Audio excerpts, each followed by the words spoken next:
Ho, ho, ho, ho.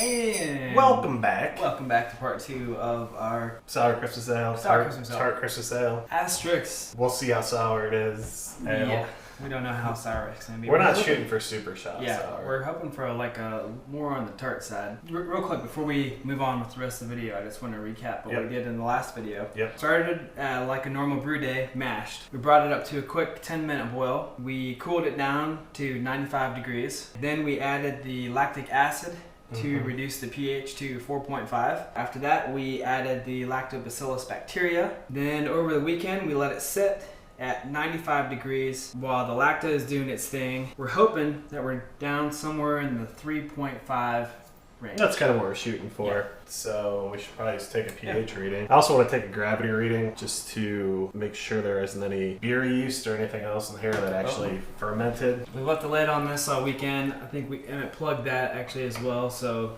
try to keep the air out. It smells very familiar. It smells a lot like the pumpkin. It smells, very much like the pumpkin beer. How about that? We were at right around 1042 before. Yeah, it looks like there's definitely some kind of fermentation going on because we're at 1030. I know we're a little warm, but not like 10 points warm. The lacto process, as far as we know, it should adjust pH. Right. Should not change the gravity. If you have a change in gravity, probably have some sort of yeast in there doing something and creating some alcohol. White Labs, I know there's a ton of threads on the interwebs. If the pure pitches are fine, for whatever reason, these old vial styles are known to sometimes be contaminated with Saccharomyces yeast. I mean, we're going to roll with it. We didn't have this issue. This We didn't did. happen the last. We didn't. I mean, we were super clean. Both times. Yeah. So, I mean, I don't think there's anything we did. If you notice anything we did that could have affected it. Does this have a plug in it? Yeah. Oh, it does. Yeah, I plugged it in the bottom. I mean, we're going to roll with it regardless. We'll just bring it up to a boil, do our normal boil, and, whatever yeast bacteria is in there is going to die anyway. Again, not really supposed to do this. Not advised to drink your sour sample. I think with the pH as low as it is, you'll be fine. Yeah. That's a bit more sour than the pumpkin, I think. Kind of on the more sour side. Yeah. Tart and sour. But I don't get anything blowing, like, all flavor-wise. Like dirty diaper or dumpster. Definitely tart more so than what I remember the other kettle sour. Yeah, it doesn't. It tastes fine. Yeah. It tastes good. It tastes similar to the last one, but it doesn't taste bad. No. Yeah, we're good so far. All right, so we got our pH meter. It's got a little like holster that you put it in. It's got some solution in the bottom of it. I'm going to just rinse that off. And we're shooting for 3.5-ish. I don't know if you want to maybe get a close-up of the, I don't know if people that haven't used a pH meter. Yeah. But it's not rocket science. It just tells you what the pH is. We were 3.51 in the last one. Okay. So this is a little bit more sour, I would say. Yeah, and I think the issue is if you get your pH real low, the beer yeast can have issues actually doing a fermentation. Right. So we should be fine in this area. Right. And we'll throw some yeast nutrient in. Oh, 3.43. Final pH 3.43. So we're gonna just bring this up to a boil. Are you gonna look in there and see what's going on? Yeah, I gotta pull the lid. Oh yeah. Yeah. Definitely fermenting. Yeah, that's definitely an active fermentation. But we got that same kind of oil slick lacto stuff that we had in the last one. I mean, I've read a lot about this being an issue. Like straight up bubbling, which is not what you want to see. No. I think we'll try on our next one a different strain of lactobacillus. Dang, man. All right, so boil time. Yeah. So we're just gonna go to manual mode.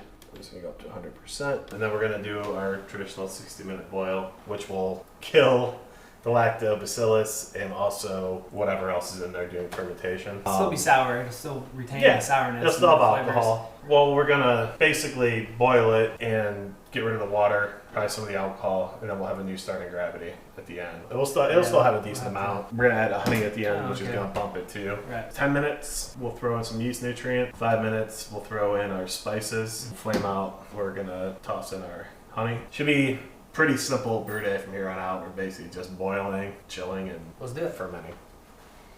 Man, it's bubbling weird, dude.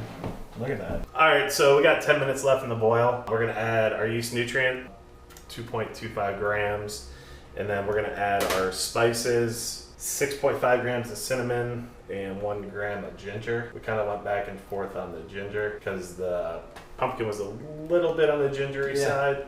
But since it's a Christmas beer, this is a Christmas beer. so Ginger cookies, ginger snaps, gingerbread houses. Ginger seems to fit. ginger everything.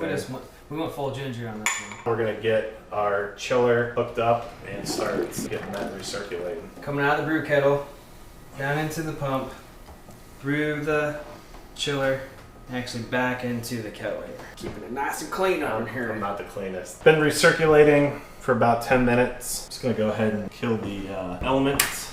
I didn't know when to add the honey. I kind of figured flame out would be a good time. We'll call that half a container in the instructions. Half a reasonably medium, small size container. Yeah, you want about a pound. This is a 2 pound thing, so. I do have a mash paddle that's been sanitized. Are we gonna have any potential bacteria in the honey? Find out. I mean, there's potential contamination anywhere, but adding the honey, I'm not worried about. Throwing it in boiling water or work. I think honey is like a preservative, so It's delicious. it is yummy. So I'm sure this is mixed in. We're just gonna chill this down to, I don't know, 65, 68. Pitch our yeast. I think we'll just use USO5 today. See how that does. I think we'll add 2 packets just because of the low pH. We're about 66 degrees here, so I'm gonna dump this guy. This stuff needs like 30 seconds minimum to work. It's been in here for an hour. So I just turned the pump off so we don't make a mess.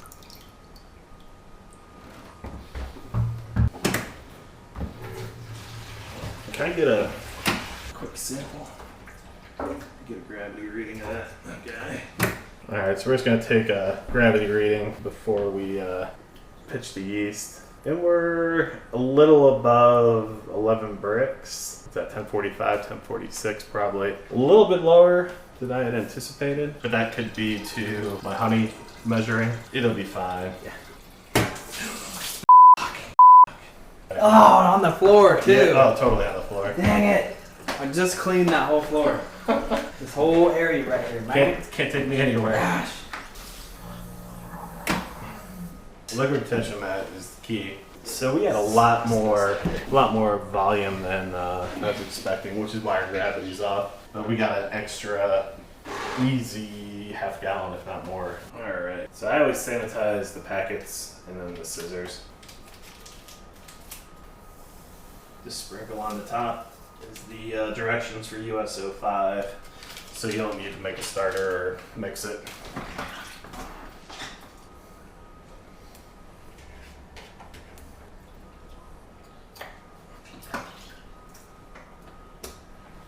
Oh yeah. And then we're just gonna pop this in the old Fermentator fridge. Fermentator 5000 fridge.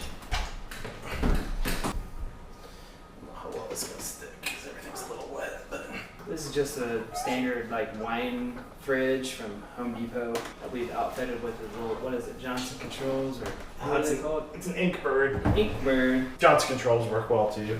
Yeah. These are a little less expensive. And we have it set for what? 67. 67.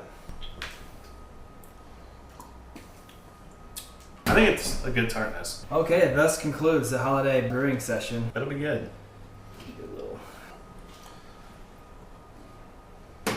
It's gonna be good. It's gonna be a little more on the sour side than I was hoping it would be. I don't think you can call that a tart Christmas ale.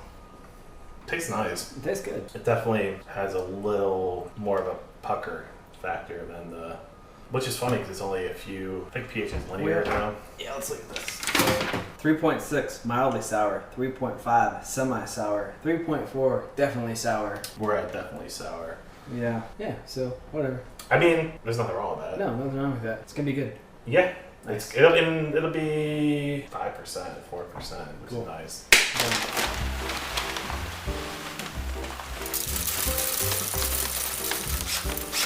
That's probably plenty good there.